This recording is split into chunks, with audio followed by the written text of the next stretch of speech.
खुश आमदीद। आज हम किस्त 342 के वाक़यात का गहराई से जायज़ा ले रहे हैं।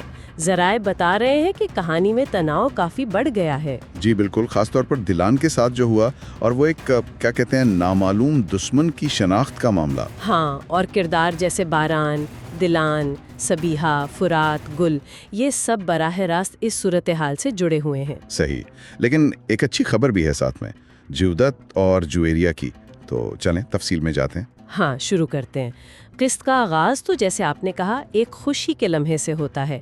जुदित और जुवेरिया बहुत पुरजोश हैं। आज उन्हें अपने होने वाले बच्चे की जिन्स मालूम होनी है। जी, और वो ये खुशखबरी बारान और दिलान के साथ बांटते भी हैं। वो लम्हा वाकई बहुत अच्छा था। लेकिन ये खुशी ज़्यादा देर नहीं रहती है ना, फौरन ही खतरे की घंटी बजने लगती है। बिल्कुल, कदर आप आती हैं और बारान को एक बहुत तशवीशनाक खबर देती हैं।